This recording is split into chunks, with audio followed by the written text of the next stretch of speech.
And now, Mike's Thoughts. Man hour, good afternoon, good morning, good evening, where you listening to us. It is Tuesday, March 30th, 2023. Hopefully you guys had a fantastic Memorial Day. Remember those loved ones, reached out to somebody that needed help. But we started every show off with the rant. And today is going to be no different. Josh McDaniels says Davante Adams has, quote, earned the right to vent. He has earned the right to go to the media and express his displeasure for the Raiders offense. He has earned the right to earn his displeasure of everything that the Las Vegas Raiders are doing wrong. As you guys know, Davante Adams is a 10-year vet now, going in at, his second or third year for the Las Vegas Raiders, and this is Josh McDaniels' second year as well. Earn the right, Josh McDaniels says. Well, let me tell you something, Man Hour Nation. People listening to us on YouTube, Facebook, and, of course, Spotify and iHeartRadio, even though they snubbed us on the award, but we'll get into that. Nobody earns a right to dish their head coach. Nobody earns a right to throw their organization under the bus. Nobody earns the right to speak the way Davante Adams has been speaking about the Las Vegas Raiders. I don't care if you're Tom Brady. I don't care if you're Patrick Mahomes. I don't care if you're Davante Adams. I don't care if you are the great Joe Montana, Jerry Rice, Ray Lewis. The list goes on and on and on and on. No player is greater than the team. Let me repeat that for the people in the back. No player is greater than the team. So Josh McDaniels to say that Davante Adams has, quote, earned the right to voice his frustration with the Raiders' offseason moves and lack of production and offense and all this other crap. That is just a 100% saving face at the end of the day. We're like, you know what? We need Davante Adams, so he can do whatever he wants, right? Josh McDaniels, that is the quickest and the fastest way to lose your organization. There's a reason why, guys, Josh McDaniels is probably one of the worst coaches in the NFL. He's a great offensive coordinator. Don't take away that from him. But when you look at his head coaching track record, trash. Davante Adams, shut your mouth, get to work, and make your team better. It's not all about me at the end of the day. Cue that intro.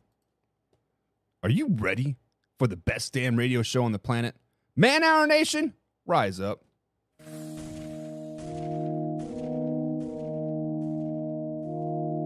You don't want to be every time, no.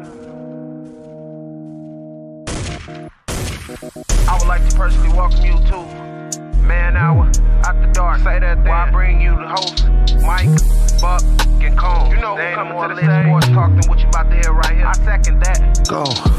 You know that it's us when we talking about sports. Giving you facts on the field to the core. Tune in, we need the support. 1 hour too short, still listen some more. On all your stations, not dropping no music. Stripes like Adidas, but Nike just do it. Down 4 in the 4th, we go for the win. Michael 2 seconds, we taking it in. Buck, Mike, and Combs, you know what's going on.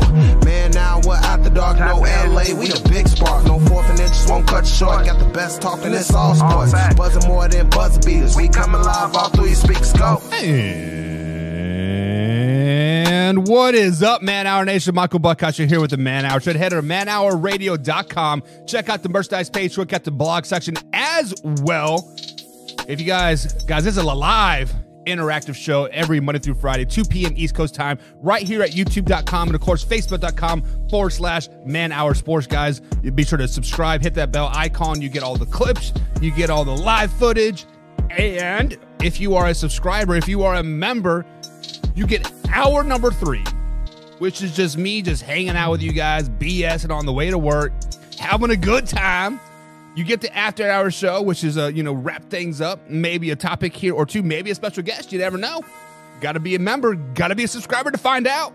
It is what it is, but you got to do all that. head over to youtube.com/manhour. You can become a member over there, or right here on Facebook, just simply click the subscribe button, and you guys get access to all that. All those profits from that, proceeds from that will go to the studio upgrade that is happening right now as we speak. There's construction going on right there.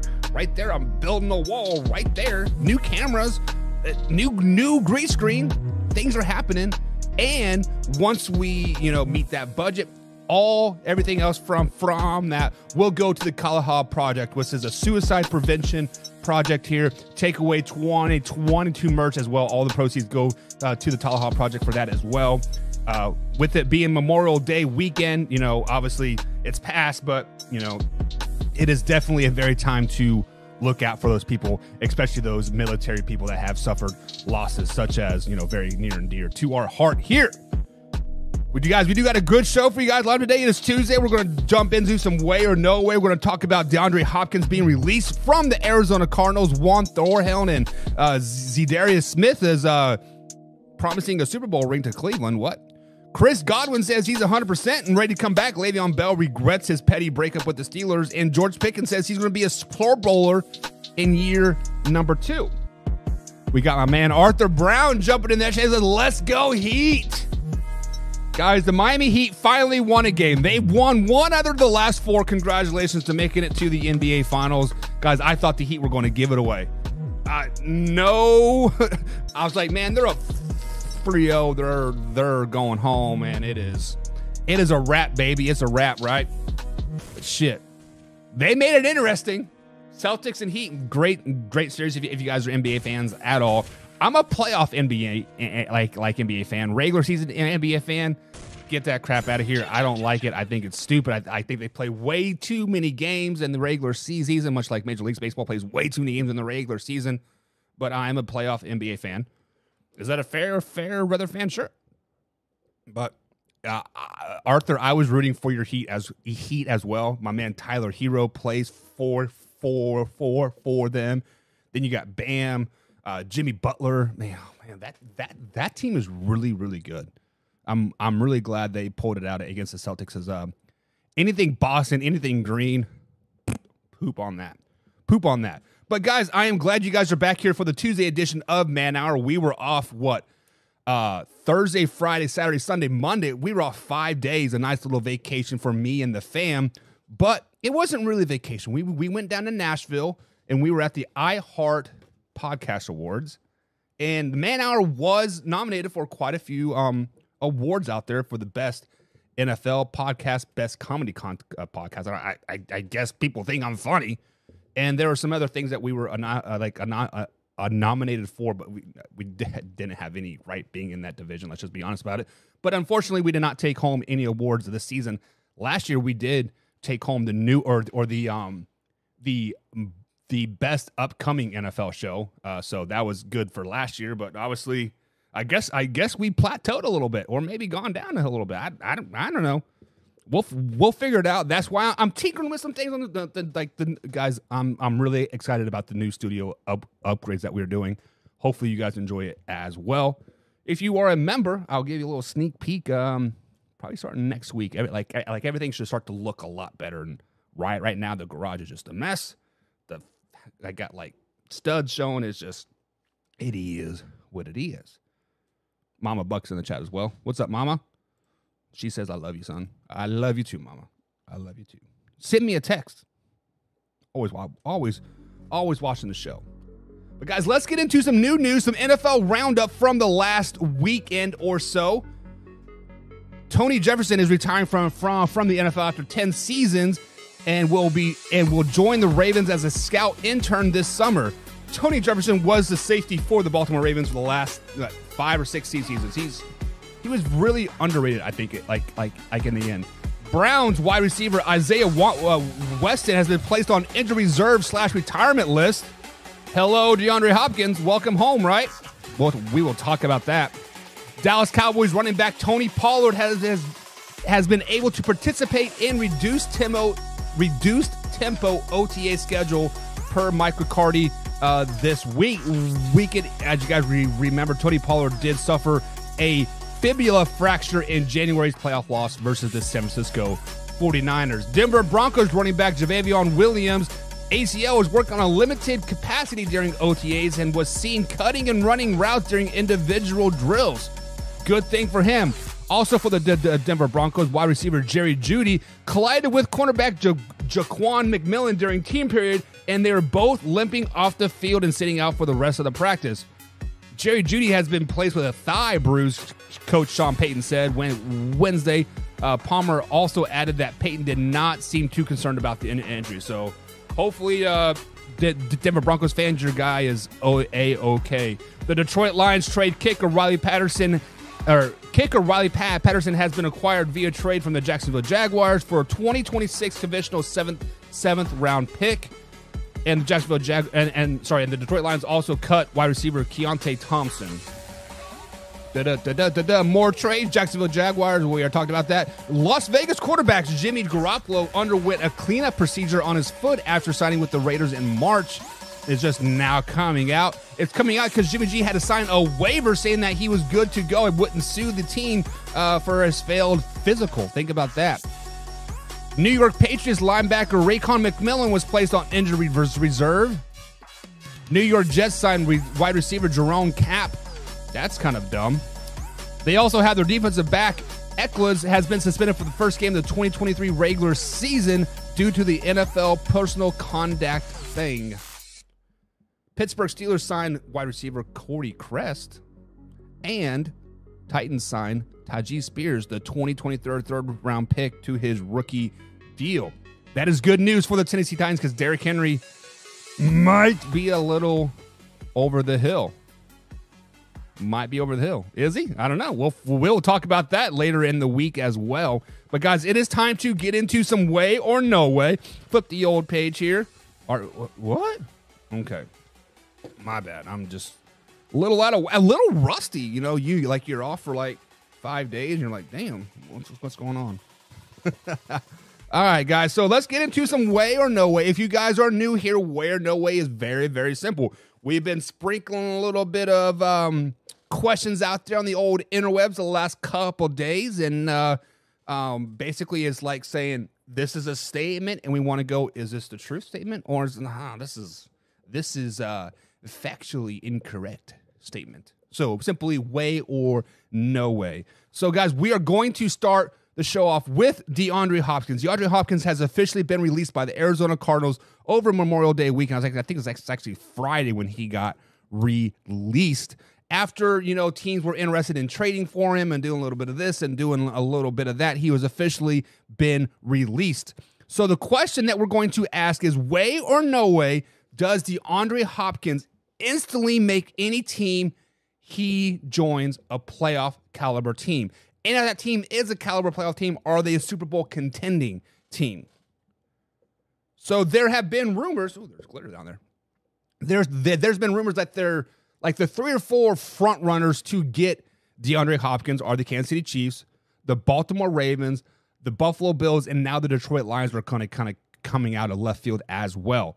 However, if you follow Instagram at all, on Instagram Live, I believe it was DeAndre Hopkins checked into NRG Stadium, which is the home of the Houston Texans. Way or no way does he make any team a playoff team that he joins? So let's talk about the teams that are not playoff teams that have been rumored to be a DeAndre Hopkins suitor, right? Let's throw out the Houston Texans, the Baltimore Ravens, and the Detroit Lions. If he joins any one of those 3 teams, are they playoff caliber teams? Houston Texans, guys, they're going to shock some people this season. They are legit going to be a lot better than pretty much every, quote, expert out there thinks they're going to be.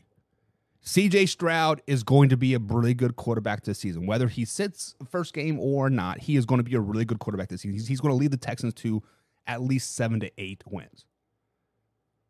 Next, that defense, pretty good. They got the 3rd overall pick with their forget his name, Williams as his first is his last name, right? That defense is quietly getting really, really, really good. New head coach, 2nd, 3rd overall pick. Does DeAndre Hopkins make the Houston Texans a playoff caliber team? Yes. Yes, they do. Why? Because they're already a playoff caliber team now. The Houston Texans have one of the easiest schedules in the NFL. I think they're ranked 30th or 29th in the easiest schedule. You add a prolific receiver like DeAndre Hopkins to that roster with a rookie quarterback, with a nice young nucleus that they have with a solid running game, a good defense. AFC South, look the F out. Seriously, look out. If DeAndre Hopkins comes back home and signs with y'all, shit is about to go down. And I see people like, oh, he can't be healthy. No way, no way, no way. Okay, cool. In DeAndre Hopkins' NFL career, he has just had 4 seasons. That's right, count it. 1, 2, 3, 4 seasons under 1,000 yards receiving. His highest was 15,072.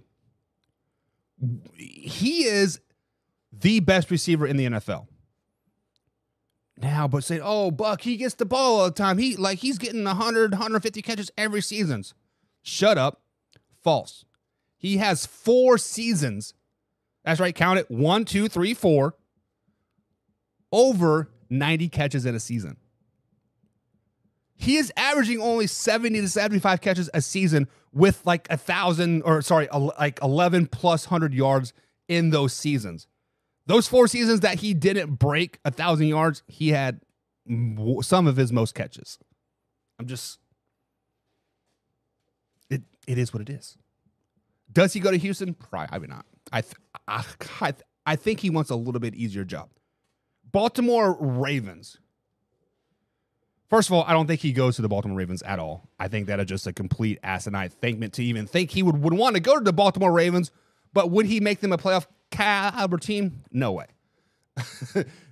Not because the Ravens aren't good. It's because of Lamar Jackson. You already have Odell Beckham Jr. and some other receivers that nobody wants to really mention because they don't really care. But yeah, let's just scoot on by that. He's not going to Baltimore. Would he make them a playoff caliber team? No. Sorry, it is what it is. Then the Detroit Lions. Guys, the Detroit Lions are going to take some steps back this season. Yes, they have a really good defense. Yes, they had a really good season. They had a good second half of the season last season. But they also had a pretty easy schedule. They also had a very hungry team. I think that team's a little bit fed now. But he obviously does make the Lions better. Jared Goff is a really good quarterback. He is a little bit of this. He is a little bit. I would say if you went to the Detroit Lions, they would probably be a playoff caliber team. Simply because I think the Lions are a playoff caliber team. Anyways, now they will take some steps back. They won't be a 13-plus win team that everybody's thinking that there are. Schedule. Look at the freaking schedule, guys. He's gotten a lot harder. A lot harder. But then we venture out those teams like the Kansas City Chiefs. Way or no way does he make the Kansas City Chiefs a Super Bowl caliber team? The answer to that question is no way. The Chiefs are already a Super Bowl caliber team. Now, would it be a hell of a lot easier? Yes. It would 100% be like Madden on rookie mode easy, right? That is how easy it would be. I like DeAndre Hopkins to the Kansas City Chiefs. I like it a lot. Well, a lot, they say. Buffalo Bills. No way. The Buffalo Bills are probably going to miss the playoffs this season. The Buffalo Bills are a team that's been treading water for the last 2 seasons, and finally the water found the hole in the boat, and the boat is sinking. The Buffalo Bills are going to be MIA in the playoffs, so they out. They out of town, baby. So, in a roundabout waffle way, does DeAndre Hopkins make a team instantly a playoff team or Super Bowl caliber team? It depends. It depends on what team he goes to. Obviously, he is a top receiver in the NFL. Obviously, he is going to make the team better. But if he goes to the Ravens, are the Ravens a playoff 10-bound team? No. If he goes to the New York Jets, is he a playoff-bound team? Probably. That'd be a hell of a what, right? If he goes to the New England Patriots, are they a playoff-bound team? No. If he goes to the Chiefs, are they a playoff-bound team? Yes. So it all depends on where he lands, right? So waffling around saying it depends, but in a roundabout way, it's going to be no way. A receiver doesn't make a team that much better, right? I don't know. It is what it is. But then the rumors are flying around. A coming home party. A reunitement of Deshaun Watson and DeAndre Hopkins. If you guys remember, they played back in Houston back in the heyday. J.J. Watt, DeAndre Hopkins, Deshaun Watson. Hell, I think they made the playoffs that season and lost to the Kansas City Chiefs, and then the wheels fell off the bus. But there's been rumors out there. My Arthur Brown said it the best. Says, what about the Cleveland Browns? Does a marriage between DeAndre Hopkins and Deshaun Watson happen again? Are the boys back in town? That would be very, very intriguing. It would be very intriguing because the Cleveland Browns already have a fairly good receiver core. They, as a core in general, they are probably a top 7-ish receiver core in the whole league. Because if you look at look who they have now, right? They have Amari Cooper. Starting to be back a little bit better. They just traded for Elijah Moore this off season, right?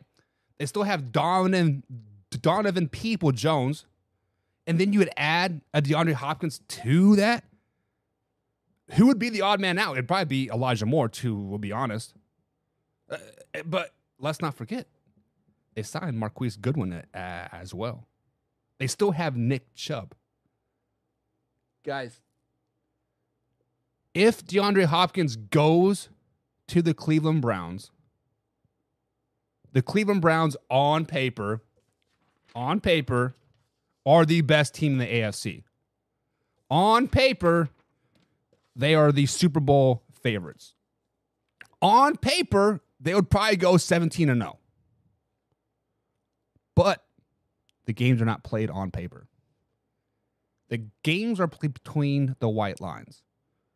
And I feel that the Cleveland Browns can put out the 1985 Chicago Bears on their field, and somehow they would still miss the playoffs.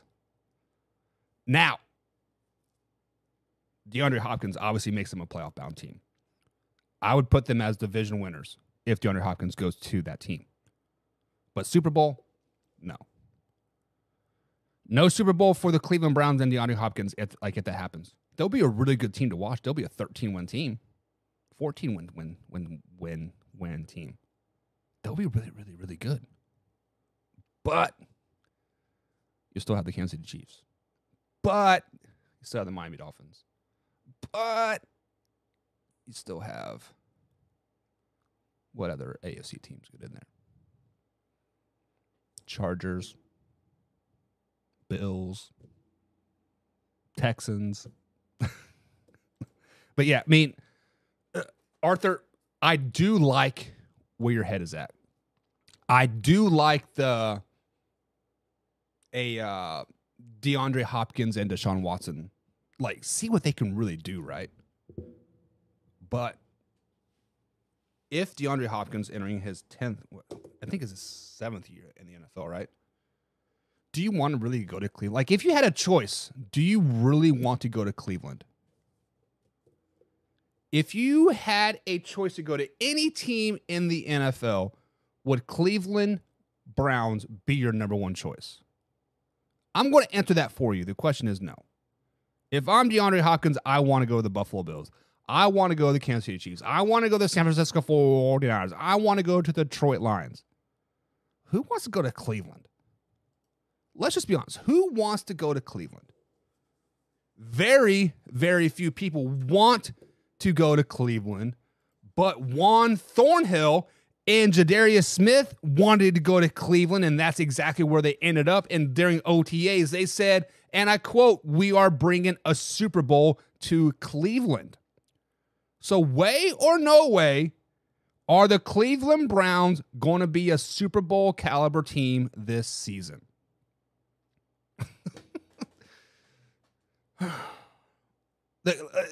Let's go back to what I just said. The Cleveland Browns, on paper right now, look to be a really, really good team. Deshaun Watson, full 17-game season.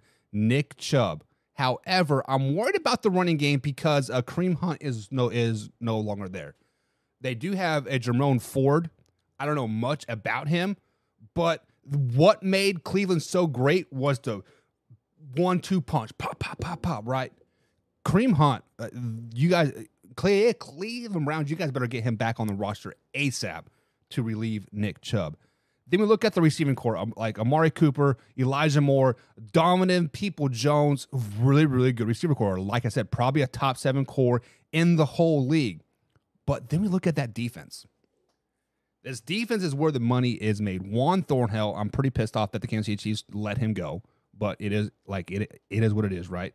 They picked up Jadarius Smith this offseason from the Vikings, which is the previous Green Bay Packers linebacker. They still have Myles Garrett, Delvin Tomlin, Jordan Elliott. Guys, on paper, the Cleveland Browns are a really, really good team. The addition of Juan Thornhill and Jadarius Smith, bringing that outside winning culture to Cleveland, that is huge. Because I am a firm believer is you have to learn how to win games, right? Kansas City Chiefs obviously won a lot of games when Juan Thornhill was there. Jadarius Smith has won a lot of games with the Green Bay Packers and the Minnesota Vikings. They know how to win. Winning is in their blood. They are not going to be okay with this. You guys, 8-8 is good, right? It doesn't work that way anymore. But to say you are going to bring a ring to Cleveland, that is the most Cleveland thing to say. That is the most Cleveland thing to say. You finished 4th in the AFC North last season. You missed the playoffs. Deshaun Watson played, 6 games last season? Kind of looked meh, right? The guy that looked better for you is no longer on the roster. I believe he's in Washington right now. Commanders, Redskins, Red Tails, whatever name you want to call them now. But we'll get into that later. Juan Thornhill, pump the brakes. Pump the brakes. There is a reason why you are no longer in Kansas City because you can't keep your damn mouth shut. Kansas City Chiefs had Marcus Peterson back in the day when he was a primetime boy. You know why the Chiefs let him go? He couldn't keep his damn mouth shut and he threw a flag in the stands in the playoff game. So just calm down. Just let's get the training camp and really see what the Cleveland Browns are all about before we start promising Super Bowls. Let's get into, the grind of the season before we start worrying about Super Bowls. We don't want to label like Lamar Jackson now saying, I'm bringing a Super Bowl in the first 5 years. Calm down. AFC is loaded. Hell, the AFC North is loaded. Pittsburgh Steelers, you got the Ravens, you got the Bengals. Let's worry about finishing 10-7 before we start worrying about a Super Bowl, my man. Simmer down now. Simmer down now. That division that they're in, they could win the division. So Arthur Brown is saying that the Cleveland Browns could win the AFC North. Arthur Brown, my man, you are a very, very smart man. You are a Miami Dolphins fan. You are rooting for the Heat. You're probably a Tampa Bay Rays fan too, or I guess a Marlins fan. They're down in Miami as well. But when we look at the AFC North right now, as currently constructed, no DeAndre Hopkins, no season-ending injuries, right? Looking at the North right now, the North, in theory, is probably going to be the best division in football. Of course, we said that about the AFC West last season, and we saw how the Denver Broncos kind of shit the bed on that one, and the Raiders, right? Now, I don't see any team really shitting the bed this season in the AFC North. I think the floor for every team in the North is 7 wins. If a team gets below 7 wins in the AFC North this season, that is because they had a horrific injury. Their star receiver goes down. Their quarterback goes down. A star defensive player goes down, and it takes them a couple weeks to like adjust and get their traction back on. That's the only that is the only way I see a team in the North not being a 7-8 win team, like the bare minimum. I think every team in the North is going to have 10 plus wins this season. I'm doing a schedule breakdown of the North Thursday, if my days are right. But the Cleveland Browns, they're still probably the worst team in that division. The Cleveland Browns are still a 4th place AFC North team. Not because they're a bad team. It is because they're not as good as the Bengals. They are not as good as the Ravens. They are not as good as the Pittsburgh Steelers. Now, they're better than everybody in the AFC South. They're better than everybody in the AFC East. They're better than three quarters of the team in the AFC West. But that doesn't win you a division, right? You can be the best team in every other division in football, but if you cannot beat the Bengals, the Ravens, or the Steelers, you're still going to be a last place team. And I don't think they have what it takes to win 5 division games this season. I think that is what it is going to take to win the division, is a 5 division win season. And then we see this comment with D-Hop. With D-Hop, they can win the division. With D-Hop, they can do this. Well, D-Hop isn't there yet. He probably won't be there, but time will tell. You know, like we have a whole month or two before OTAs start back up again. But even with DeAndre Hopkins, let's say DeAndre Hopkins is on the Cleveland Browns right now, and they don't cut anybody from the receiver corps. They still have Elijah Moore. They still have Amari Cooper. They have Donovan Peoples-Jones. They have D-Hop. They have Marquis Godwin. 5 really good receivers, right? With Deshaun Watson was really good in Houston. The problem is we don't know how good Deshaun Watson is anymore. That is the biggest issue, is how good is Deshaun Watson still? Now, when he was in Houston, he was a top 10, top 5 quarterback in the NFL. Well, he was off for a year and a half, 2 years, and last year, he did not look very good. Let's just be honest. He did not look good in the regular season, those 6-7 games that he played. Now, is that a foreshadowing to see what we're going to see this year? For Cleveland Browns fans, we hope not. For 360 million reasons why we hope not. Right? As a NFL fan, I hope not. I would love to see him be at the top of his game again, and like Amari Cooper start catching everything, and like Elijah Moore finally show what he can actually do. The Jets messed up. I let him go, but whatever. But even with D-Hop, they're not a top team in the AFC North. They are not. They might be 3rd place. They might be a little bit better than the Ravens, better than the Steelers, better than the Bengals. No, even with D-Hop. So slow your roll there. And then Arthur Brown, the Miamian, like, how do you say that? Miamian person from Miami says better than Miami and Buffalo. I doubt that. He doubts that the Browns are better than Miami and Buffalo. I was just saying that hypothetically, Arthur. I'm just saying, like, you can be better than every team in the East, every team in the South, and every team in the West. But if you cannot beat the Bengals, you are not going to win the division. Like, it was kind of a hypothetically speaking there. But if you look at the Cleveland Browns right now, they are better than Buffalo. Let me repeat that for you. Right now, the Cleveland Browns are better than the Buffalo Bills on paper. I think they have a better receiver core. I think they have a better quarterback if Deshaun Watson is a glimpse of what he used to be in Houston. The defense is better. The running backs are better. The coaching might be better. Cleveland is better than the Buffalo Bills right now. It is what it is. That is the damn right truth. He only played half of a season after being out for 2 seasons. You are correct. You are correct, Arthur. Deshaun Watson sat out for what was like 600 and some odd days, right? He came back week 12, week 13. Refresh my memory. But with all that being said, he still looked like dog shit. Still did not look very good. What was his stats from last year? Last season, he was 99 for 170, 58% completion percentage, 1,100 yards, 7 touchdowns to 5 interceptions with a QBR ranking of 79.1.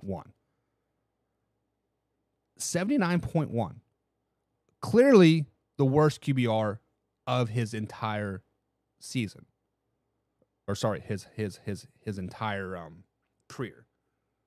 But the only reason why it is that high is because he had a great first game back, right? He threw for like 300 yards or something like that. Let's look at the last six games.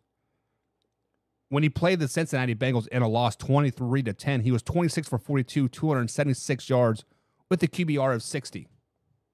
Not terrible, right? The Bengals are a pretty good team. Then you're at home versus the Ravens, 13-3 win, 18 for 28, 168 for QBR of 40.2.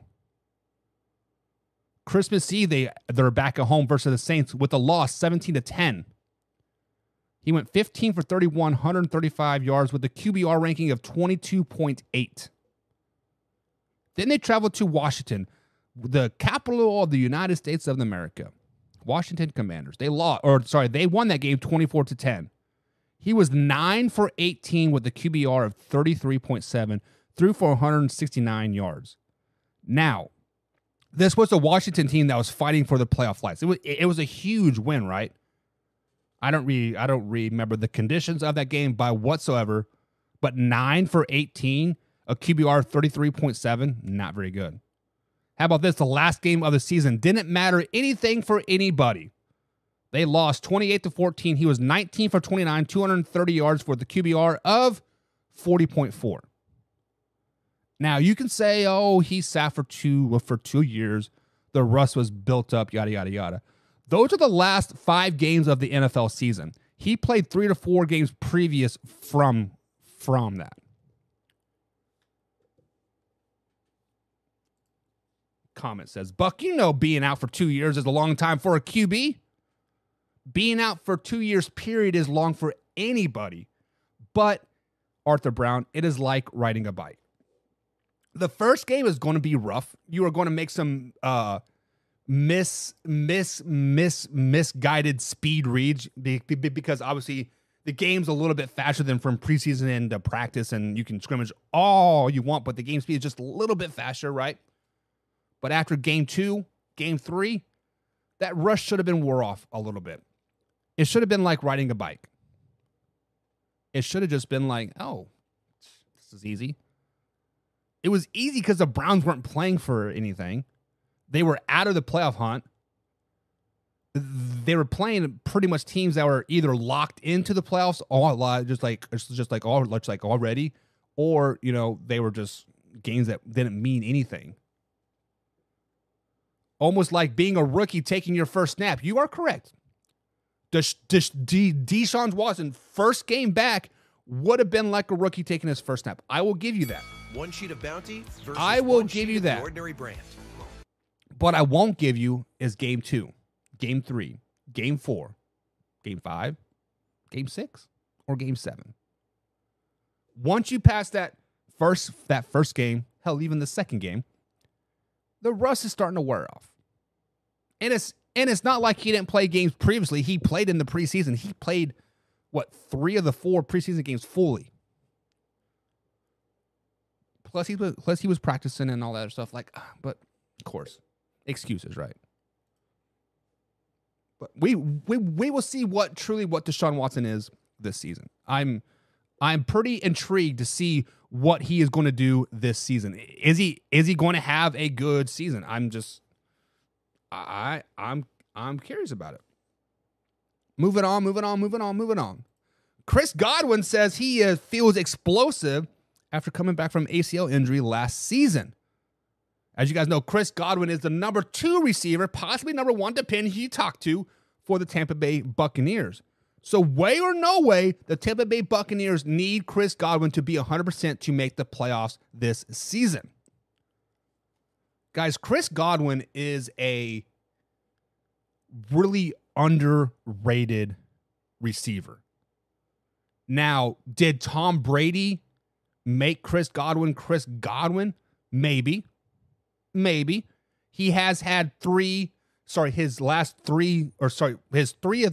last 4 seasons have been over 1,000 yards receiving, obviously with Tom Brady, right?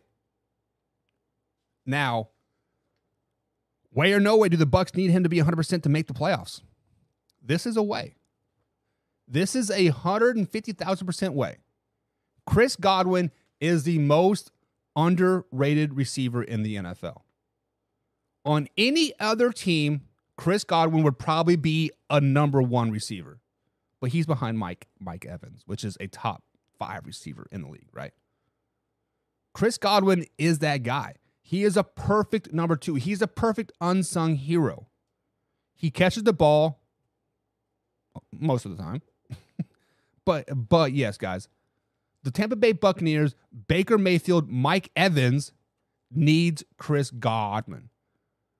Now, he doesn't have to have a 1,000-yard season. He can have his 600, 700 yards season with 60-some catches, right? All he need is that safety valve for Baker Mayfield.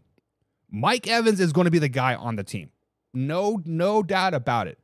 But if Chris Godwin isn't 100%, hello, double team to Mike Evans. Hello, Baker Mayfield struggling to find an open receiver because Chris Godwin, are you going to be there or are you are you not? Scotty Miller is no longer there, right? Gronk is no longer there. They do have some other receivers, obviously. Russell Gage, not terrible, not good either. Cade Otton, the receiver, a tight end. I don't like him at all. So Chris Godwin is going to be that safety valve, that tight end, the oh shit, where are you guy? I know where you're at type of guy for Baker Mayfield. The Tampa Bay Buccaneers need him to be 100%. It's simple as that. If he is 100%, Chase Edmonds is 100%, Keyshawn Vaughn is 100%, Baker Mayfield is 100%, Buccaneers are a very dangerous team. Dangerous. Even though people in the comments, Arthur Brown, says no real quarterback to throw him the ball. Here we go. He says Chris Godwin doesn't have a quarterback to throw him a ball. Sorry, no real quarterback. Why do people hate Baker Mayfield so much? Why do you people hate Baker Mayfield so much? All he does is strap on his shoulder pads, put on his headband, looking mighty sexy, and he plays with heart. This guy is I would love him to be on my team. I would love him to lead my team as a quarterback. Last season, 201 attempts, 335 for 60% completion rate, 2,100 yards, 10 touchdowns, 8 interceptions with a QBR 79%. Oh, that's not very good.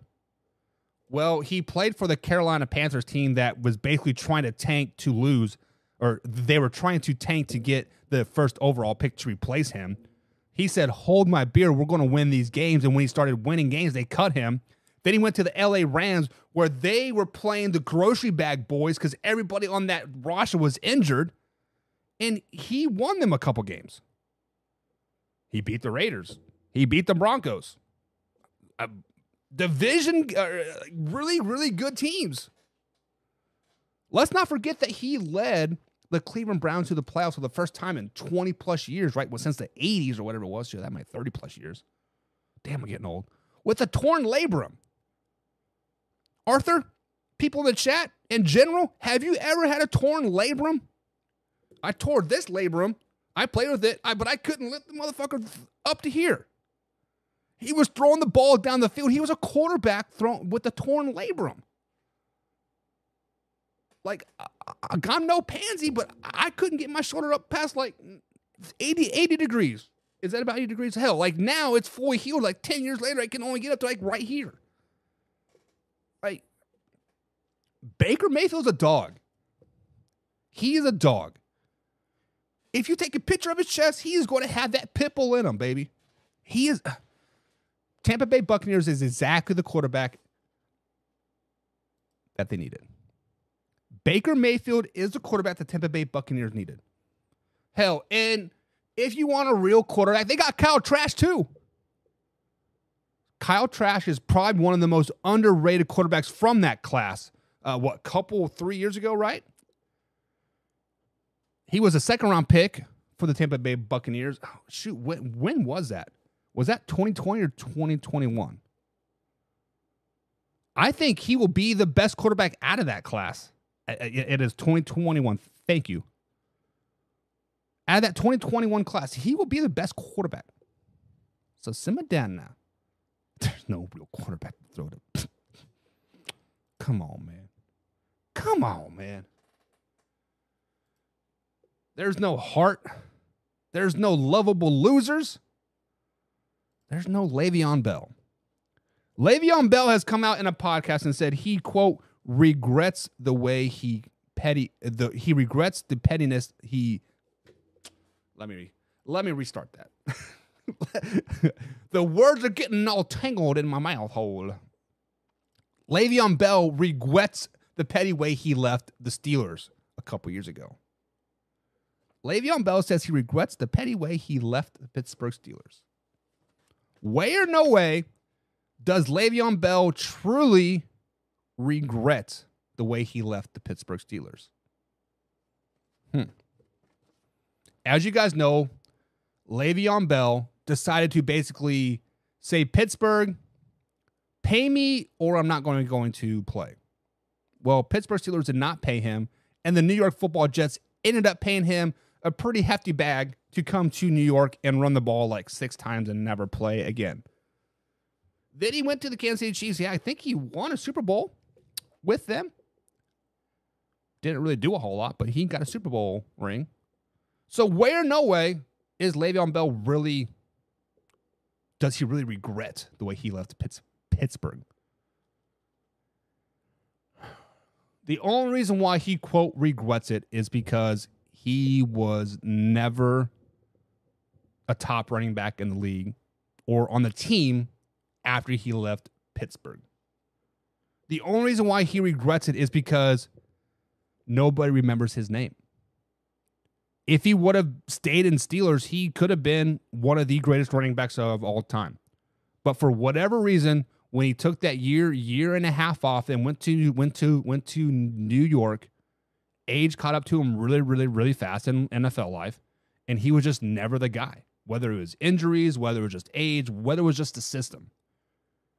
The only reason why he regrets it is because his name got lost in the shuffle. The only reason why he regrets it is because he was never the guy. If he would have went to the Jets and been the guy for 3, 4, 5 years, this would have never come out. He would have never regretted the way he left Pittsburgh. He would have never regretted it. It is like when you leave your partner, you leave your wife or girlfriend or husband or whatever, for this person across the street. Oh, they make really good fried chicken. They clean the house. They do this. They do this. But things don't ever really work out right. You regret leaving your other half because things didn't work out. Now, if things were to work out, like, who is this girl, right? We only regret things if things don't work out. And unfortunately, LeVeon Bell, things did not work out. If they would have, we probably would have forgot he was ever a Pittsburgh Steeler. Kind of like how we forget that Brett Favre was ever a Atlanta Falcon, right? Kind of like we forget that Peyton Manning was at Indianapolis Colts for a really long time, was really good. Do we really forget? I don't know. A lot of people only associate Peyton Manning with the Denver Broncos now, which is weird to me, right? We forget that Curtis Martin was a New England Patriot. Like, it just... Does he regret it? No, he doesn't. He just trying to get his name back in the news.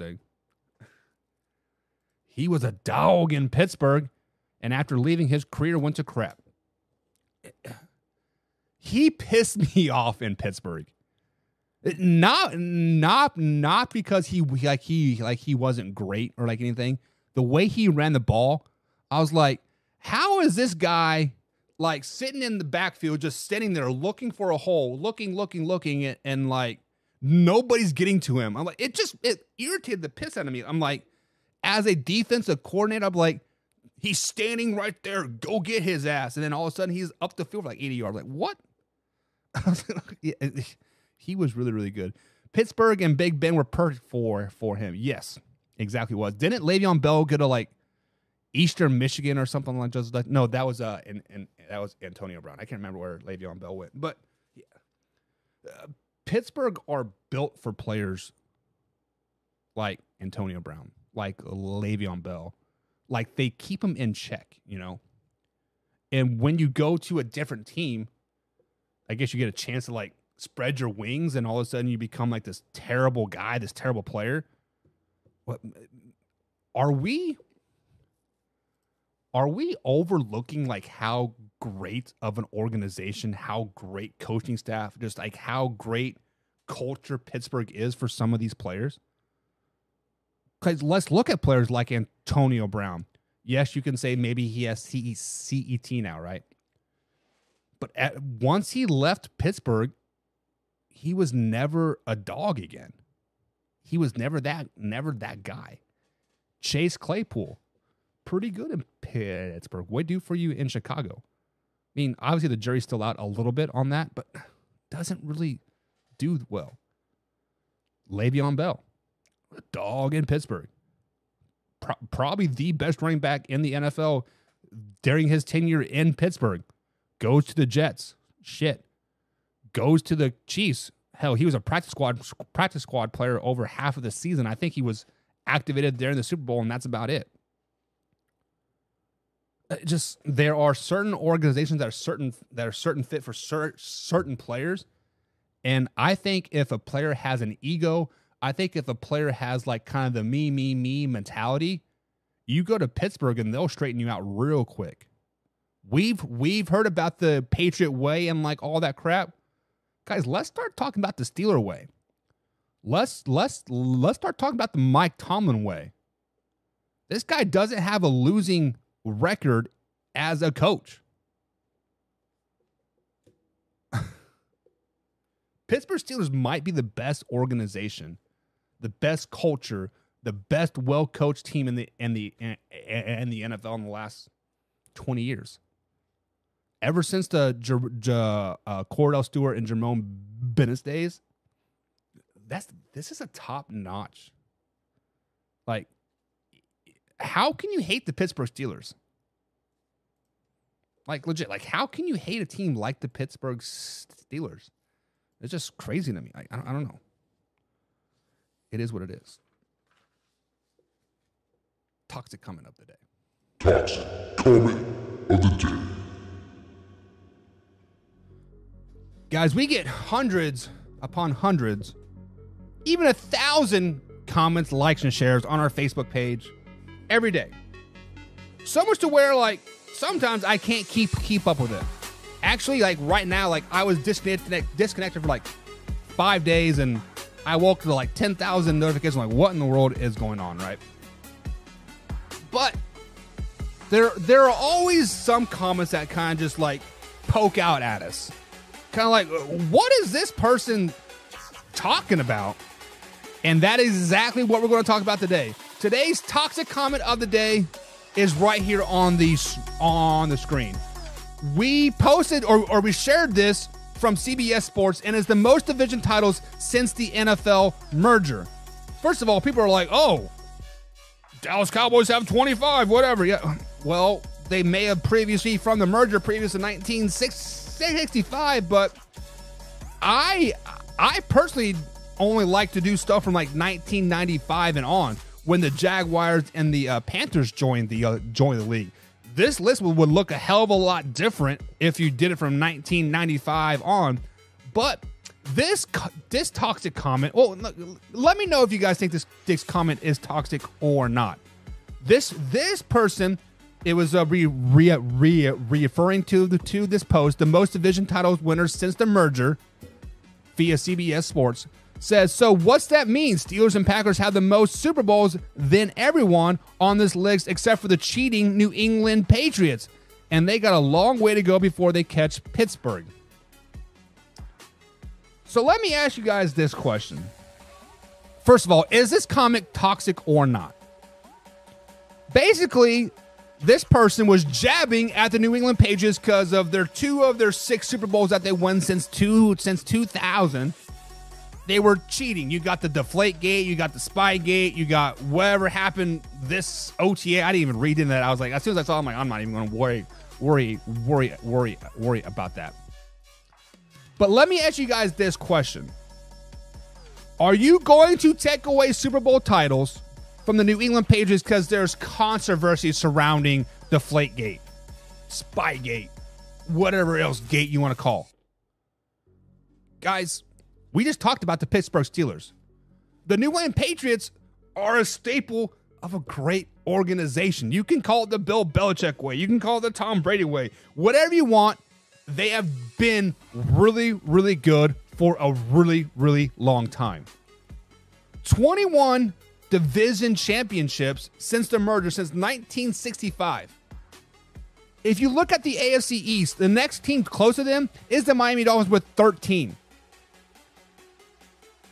So that means the Patriots cannot win a division title for 7 years in a row. Miami Dolphins can win 7 in a row, and they will still be second place. So to say that New England is cheating, that's why they're so great. Let me take it one step further. Anonymous poster. I didn't put their name there up there on purpose. Last time I got chat, I couldn't use their name, whatever. Then don't post shit. Don't post stuff and stupid. If you're not cheating in the NFL, you are not trying. If you are not playing in that gray area, you are not trying. If you are not trying to over-pressurize the ball or under-pressurize the ball by .001, you are not trying. Winning a Super Bowl, winning a title is very, very hard. The Buffalo Bills with the 4 straight Super Bowls and couldn't win 1. Not 4 over 15 years, 4 in a row. They couldn't win 1. They couldn't bat 250% or 25% and just win 1. They couldn't do it. Sorry, Buffalo Bill fans, to reopen up that scab again. But if you're not cheating in the NFL, you are not trying. Let's just be honest about it. You're not trying. So for this comment, the cheating New England Patriots got a long way to go before they can catch Pittsburgh. They actually don't. Pittsburgh Steelers probably won't win a division title for 5 or 6 years. Let's just be honest about it. The Bengals are really, really good. The Browns are up and coming. The Patriots probably had a better chance of winning another division title before the Steelers. They're only 3 behind. In the comments, guys, let me know, is this toxic? Is this guy badging New England because they cheated twice in a 50-year span? Is that really a good comment? I don't know. Is that really a good comment? It is what it is, guys. But guys, that is going to be it for today. I was going to put some money where your mouth is, but I want to get that jingle set up before we get too far into that. But guys, that is going to be it for the Man Hour. See you tomorrow. Same time, same location. YouTube.com/Man Hour, Facebook.com/Man Hour, or at Spotify or iHeartRadio if you like the podcast forum. Bada bing, bada boom. We'll see you guys tomorrow, 2 p.m. East Coast time. We out.